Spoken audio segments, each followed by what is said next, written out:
Students हमने जो topic start करा हुआ है वो है basic concepts of animal kingdom. हमने लास्ट बेसिक कंसेप्ट जो पढ़ा था वो था जर्म लेयर्स वाला। अब हम नेक्स्ट बेसिक कंसेप्ट पढ़ रहे हैं इसका 8th, that is body segmentation. Right बेटा, बॉडी सेगमेंटेशन बेसिकली हमने ऑर्गेनिजम्स को डिवाइड कर लिया है कि उनमें सेगमेंटेशन किस तरह से होएगी उनके बेसिस पे। जैसे बेटा बहुत सारे ऑर्गेनिजम्स होते हैं, उनके बॉडी पार्ट्स जो होते हैं, जो उनकी बॉडी जो होती है वो डिवाइडेड होती है सिमिलर यूनिट्स में। उन यूनिट्स को हम क्या बोलते हैं? सेगमेंट्स। तो सेगमेंट्स जो है या सेगमेंटेशन जो है वो दो तरह की है। कौन कौन सी? एक है सूडो सेगमेंटेशन और एक है मेटामेरिक सेगमेंटेशन और मेटामेरिज्म या मेटामेरिक सेगमेंटेशन। तो सूडो का मतलब क्या होता है बेटा? False segmentation. राइट बेटा, इसमें क्या होता है? सपोज़ ये देखो, ये सेगमेंट्स हैं, राइट, ये ऐसे सेगमेंट्स हैं। तो इन सेगमेंट्स का आपस में कोई कोऑर्डिनेशन नहीं है, कोई कॉपरेशन नहीं होगा डिफरेंट सेगमेंट्स का। हर एक सेगमेंट खुद में क्या होएगी बेटा? इंडिपेंडेंट होएगी। क्लियर? और ये जो सेगमेंट्स होती हैं ये कहाँ से ओरिजिनेट होती हैं? मान लो ये हेड है एनिमल का, राइट, तो ये मेनली एंटीरियर पोर्शन से पोस्टीरियर की तरफ जाती हैं। ऐसे they arise from anterior to posterior. Like यहाँ पे एग्जांपल हम जो डिस्कस करेंगे वो है टेप वॉर्म की एग्जांपल। टेप वॉर्म में ऐसा होता है। मेटामेरिक सेगमेंटेशन में क्या होता है? मेटामेरिक सेगमेंटेशन में सारी की सारी सेगमेंट्स कोऑर्डिनेशन में और कॉपरेशन में वर्क करती हैं, कोऑर्डिनेशन में और कॉपरेशन में। और सपोज़ ये बाहर की सेगमेंटेशन है तो अंदर भी अगर मैं एनिमल को ऐसे कट करूँ और बीच में से खोलूँ तो बीच में भी सेगमेंट्स होंगी और ये सेगमेंट्स पोस्टीरियर से एंटीरियर की तरफ बनती हैं। So this is true segmentation. True segmentation में क्या होता है? सारी की सारी सेगमेंटेशन कोऑर्डिनेशन में वर्क करती हैं। दे वर्क इन कॉपरेशन और कोऑर्डिनेशन, राइट। और इनमें ये इंडिपेंडेंटली वर्क नहीं कर पाती और ये पोस्टीरियर एंड से एंटीरियर की तरफ मूव करती हैं। मेटामेरिज्म हमें किस में देखने में मिलती है? एनालिडा में। बेटा एनालिडा में क्या है? नाम है फाइलम का, इसमें आते हैं अर्थवॉर्म। इवन ये कॉर्डेट्स में भी, इवन आर्थ्रोपोड्स में भी है, राइट। तो ये थी हमारे पास सेगमेंटेशन की बात। अब हम बात करेंगे 9th point, that is cephalization. Okay बेटा, अब हम बात करेंगे सिफेलाइजेशन की। सिफेलाइजेशन क्या होता है बेटा? जब हेड डिस्टिंक्ट हो जाए ना, उसको कहते हैं सिफेलाइजेशन हो गई। सो फॉर्मेशन ऑफ हेड या formation of distinct head. So formation of distinct head is known as cephalization, right? Cephalic word head के लिए होता है। तो बेटा जो लोअर ऑर्गेनिज्म जैसे कि पॉरीफेरा सिलेंट्रेटा, राइट, ये लोअर ऑर्गेनिजम्स जितने भी वॉर्म्स वगैरह हैं बेटा, उनमें कई बारी डिस्टिंक्ट हेड नहीं होता, राइट। तो distinction of head is absent.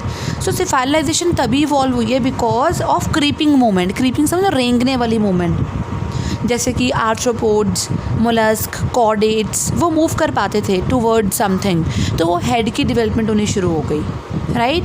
बेटा जो 10th पॉइंट है that is very very important, known as coelom और body cavity. Very very important. अब हम ये बात करते हैं पहले बॉडी कैविटी होती क्या है।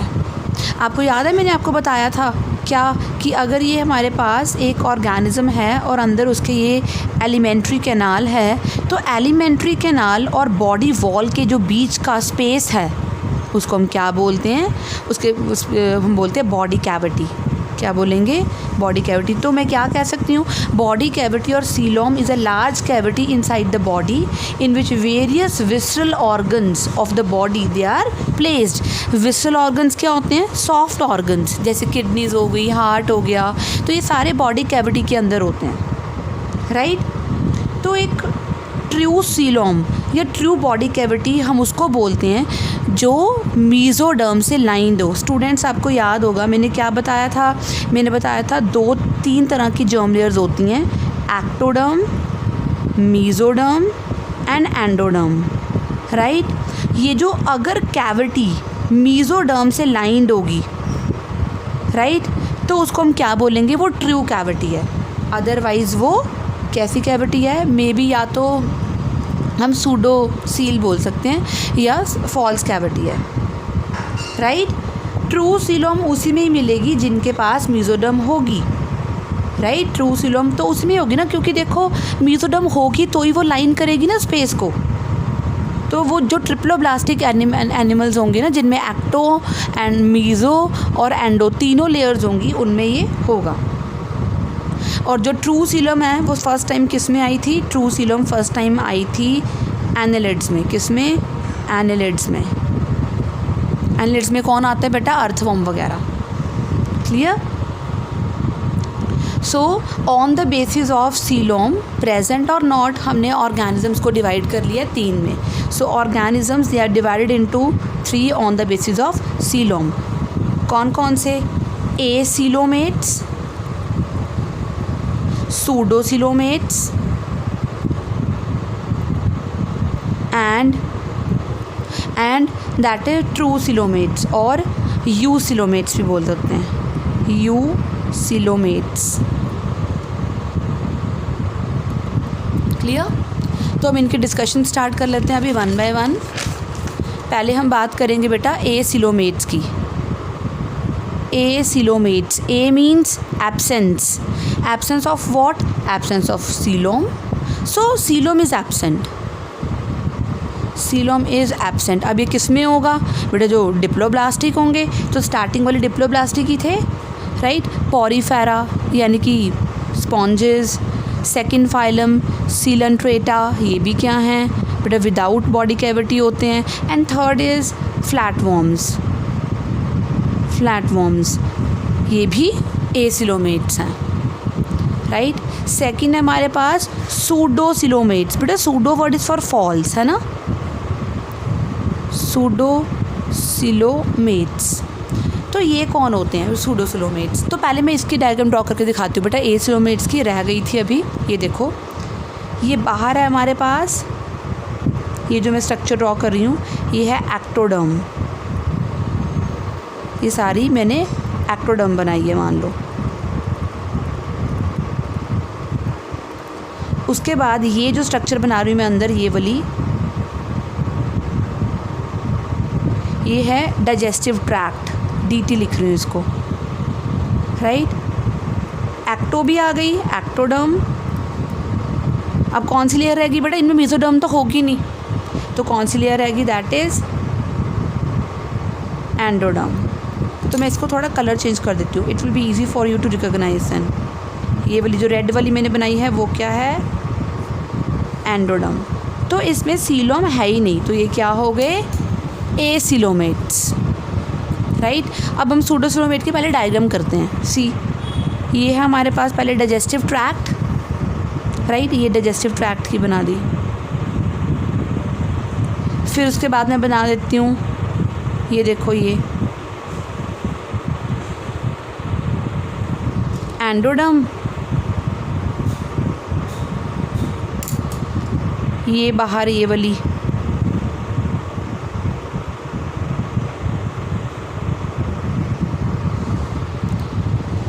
ये है एक्टोडर्म। अब है क्या, यहाँ पे ना मीज़ोडर्म है लेकिन एज पाउच है, बस स्कैटर्ड पाउचेस हैं कहीं कहीं, देखो।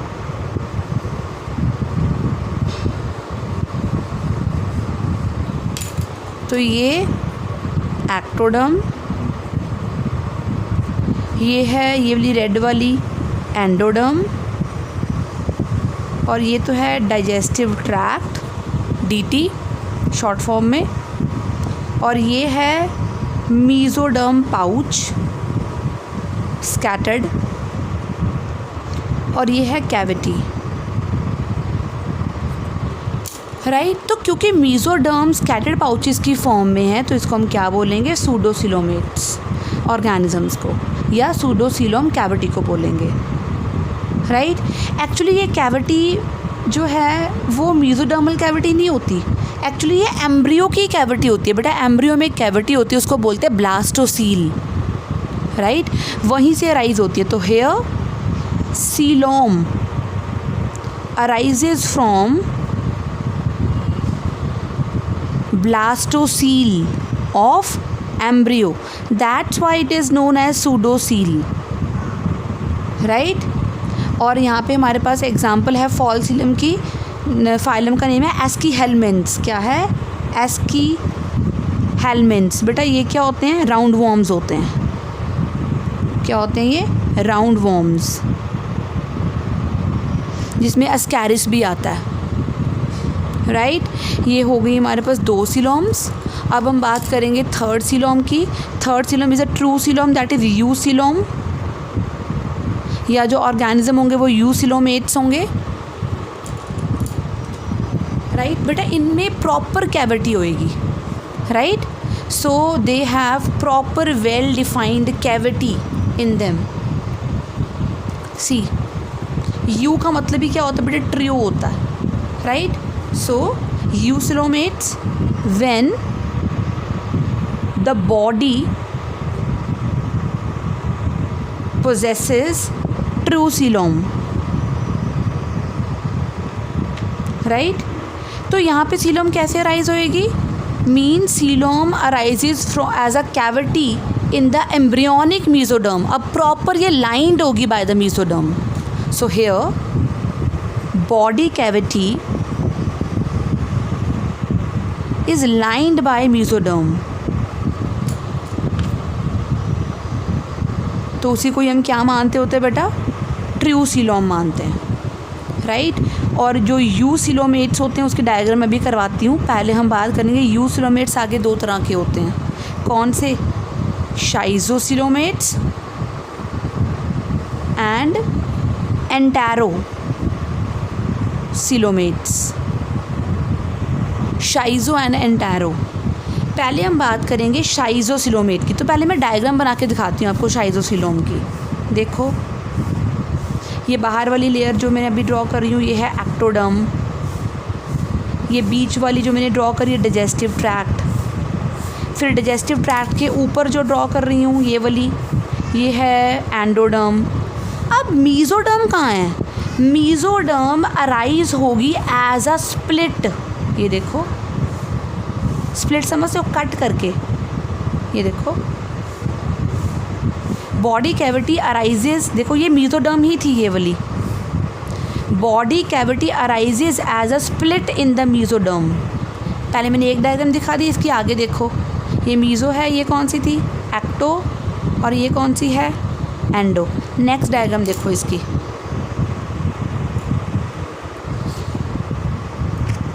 ये कौन सी लेयर है बाहर? आदित्य तुम बताओ। ये है एक्टोडर्म, राइट। फिर अंदर मुझे क्या बनाना पड़ेगा? Digestive tract. डाइजेस्टिव ट्रैक्ट के ऊपर ये बताओ तुम, तिशिता तुम बताओ। This one is endoderm. और अब आ रही है ये बीच वाली मेसोडर्म। अब देखो पहले स्प्लिट हुआ था, कट हुई थी, वो स्प्लिट जो है कट ऐसे फैल रही है, खुल रही है ताकि बॉडी कैविटी बन सके। देखो ये देखो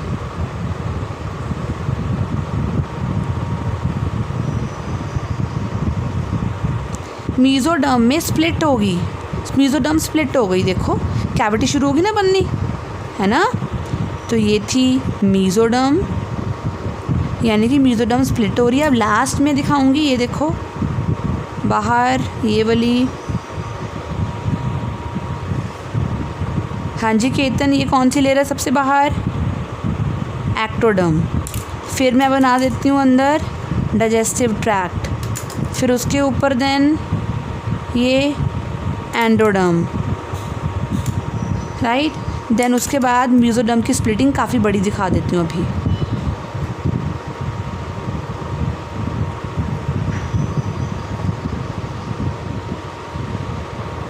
राइट। तो ये देखो, तो अब आपको एक चीज़ बताती हूँ मैं। ये देखो ध्यान से, यहाँ पे मैं ड्रॉ कर लूँ, 1 मिनट। तो देखो ये क्या है, सीलोम, और सीलोम के अराउंड क्या है, ये देखो मीजोडर्म। तो होगी ना ये ट्रू सीलोम। मैंने क्या कहा था, true coelom is the one which is lined by the mesoderm. तो वो क्या होते हैं, यूसिलोमेट्स। लेकिन जो जिसमें स्प्लिटिंग के कारण बनती है मीजोडर्म की, वो होते हैं शाइजोसिलोमेट्स, राइट। अब हम पढ़ेंगे एंटेरोसिलोमेट्स, राइट। बेटा एंटेरोसिलोमेट्स में क्या होगा, एंटेरोसिलोमेट्स में जो मीजोडर्म है वो अराइज होगी from the wall of embryonic gut. Please notice it, enterocoelom. So here the mesoderm arises from the wall of embryonic gut. गट क्या होती है बेटा, डाइजेस्टिव ट्रैक्ट। तो आ जाओ अभी ध्यान से, यहाँ से देखो, ये मैं बाहर क्या बना रही हूँ, हाँ जी बोलो, ये बाहर वाली लेयर क्या होती है हमेशा, एक्टोडर्म, राइट। और अंदर क्या था, डाइजेस्टिव ट्रैक्ट ना। तो अब ध्यान से देखो, मैंने क्या बोला कि डाइजेस्टिव ट्रैक्ट से अराइज हो रही है। अब देखो मैंने बता दिया कि ये यहाँ से अराइज हो रही है। देखो पहले हम पूरा ऐसे बनाते थे ना, गोल सा, है तो वही अभी भी देखो, लेकिन उसी के गट से अराइज हो रही है। अब देखो मैंने तभी कलर चेंज करा बेटा, रेड, ये एक्टोडर्म, राइट। और ये हमारे पास डाइजेस्टिव ट्रैक्ट था पहले, राइट।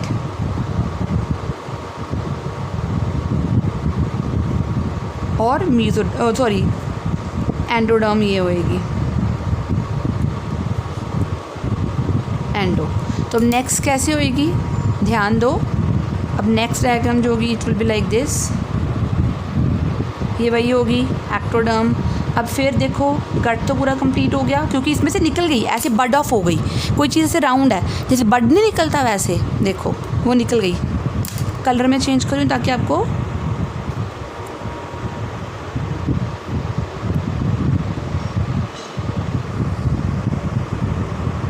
राइट। और अगर मैं थर्ड डायग्राम ड्रॉ करूँ इसकी, अगेन बाहर पहले एक्टोडर्म, देन ये डाइजेस्टिव ट्रैक्ट का है, ये एंडोडर्म हो गई। अब देखो यही वाली ऐसे हम थोड़ा वाइडन एक्सटेंड करके बना रही हूँ, right.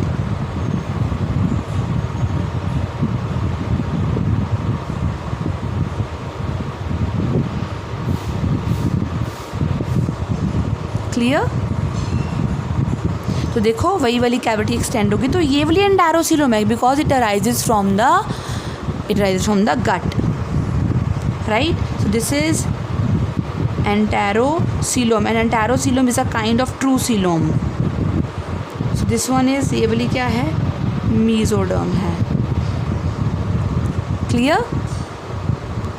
So this one is I think quite clear now.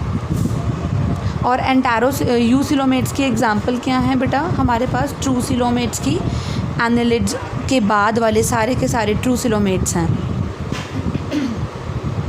Arthropoda, mollusca वगैरह सारे, राइट, कॉर्डेट्स। सो बेटा ये सीलोम वाला पॉइंट ख़त्म। अब हम नेक्स्ट पॉइंट शुरू करें, दैट इज़ अपेंडेजेस। बेटा अपेंडेजेस क्या होती है, जितनी भी स्ट्रक्चर बॉडी से निकली होती हैं, प्रोजेक्ट आउट हुई होती है बॉडी से, उनको क्या बोलते हैं, appendages. So projected out structures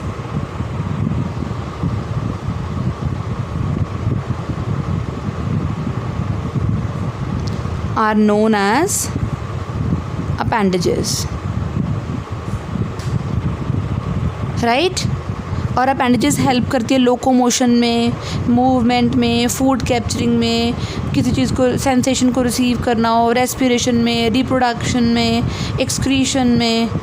सो अपेंडेजेस जो हैं बेटा वो काफ़ी तरीक़ों में हेल्प कर सकती हैं, राइट। लेकिन जो आर्थ्रोपोड्स होते हैं ना, आर्थ्रोपोड्स, उनकी जॉइंटेड अपेंडेजेस होती हैं, जॉइंटेड लेग्स होती हैं। आपने देखा भी होगा कॉकरोच की लेग कभी,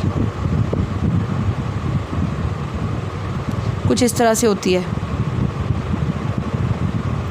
ऐसे जॉइंटेड सी, हेयरी सी, राइट। सो नेक्स्ट है 12th point, that is a thermal nature. Thermal nature, बेटा thermal word is for temperature ना। So according to thermal nature दो तरह के एनिमल्स होते हैं, that are cold blooded and warm blooded. बेटा जो वार्म ब्लडेड होते हैं उनको हम क्या बोलते हैं, सी होमियोथर्मल, एंड कोल्ड ब्लडेड को poikilothermal. So they are cold blooded and they are warm blooded। अब ये क्या होते हैं होम्योथर्मल्स, बेटा ये ऐसे एनिमल्स होते हैं जो अपनी बॉडी का टेम्परेचर कांस्टेंट रखते हैं, कांस्टेंट रखना है उन्हें। ये बाहर चाहे कुछ भी हो रहा हो, बाहर के अकॉर्डिंगली फ्लक्चुएट नहीं करता। जैसे हमारा है, हमारे बॉडी का नॉर्मल टेम्परेचर कितना होता है 98.6 डिग्री फ़ारेनहीट या 37 डिग्री सेल्सियस। तो हम मैमल्स और बर्ड्स भी even they are warm blooded. बाहर चाहे कुछ भी हो लेकिन ये अपनी बॉडी का इंटरनल टेम्परेचर क्या रखते हैं बेटा, कांस्टेंट, राइट। पायोकाइलोथर्मल कोल्ड ब्लडेड, बेटा ये क्या करते हैं, ये अपनी बॉडी का टेम्परेचर कांस्टेंट नहीं रख पाते, बल्कि ये अपनी बॉडी का टेम्परेचर सराउंडिंग के अकॉर्डिंगली, एक्सटर्नल इन्वायरमेंट के अकॉर्डिंगली चेंज करते रहते हैं, राइट। सो बेटा इनको बहुत ज़्यादा कोल्ड में और बहुत ज़्यादा हॉट में इनके जो अंदर एंजाइम्स होंगे बॉडी के अंदर वो प्रॉपरली वर्क नहीं कर पाएंगे ना, क्योंकि इनको फिर अकॉर्डिंगली चेंज करना पड़ेगा अपना टेम्परेचर, राइट। तो कुछ कोल्ड ब्लडेड होते हैं, कुछ वार्म ब्लडेड। तो अगर आपसे पूछा जाए हम क्या हैं, we humans we are homeothermals because we keep our body temperature constant, but others जो कोल्ड ब्लडेड होते हैं they can't maintain their body temperature constant. तो फिर वो क्या करेंगे, अगर अपनी बॉडी का टेम्परेचर कांस्टेंट नहीं रख पा रहे हैं तो बेटा वो अडेप्टेशंस करेंगे। कैसी, जैसे कि हाइबरनेशन। ये क्या होता है, हाइबरनेशन को बोलते हैं हम, दैट इज़ विंटर स्लीप।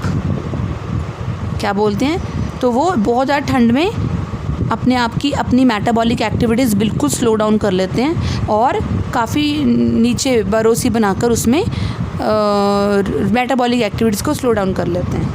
एक होती है एस्टिवेशन। एस्टिवेशन होती है बेटा समर स्लीप। तो बहुत ज़्यादा गर्मी में वो राइट अपनी एक्टिविटीज़ को स्लो डाउन कर लेंगे। और विंटर स्लीप अगर हम बात करें, एग्जांपल्स की बात करें तो एम्फीबियंस, रिप्टाइल्स वगैरह है ना, ये शो करेंगे एस्टिवेशन। क्लियर। जैसे पोलर बियर है वो हाइबरनेशन शो करेगा। तो ये तो बात हमारी यहाँ पर हुई कंप्लीट, बट अपनी नेक्स्ट वीडियो में हम इसका अगला पोर्शन करेंगे क्योंकि अभी तक बेसिक कॉन्सेप्ट्स अभी कंप्लीट नहीं हुए हैं, राइट। ओके।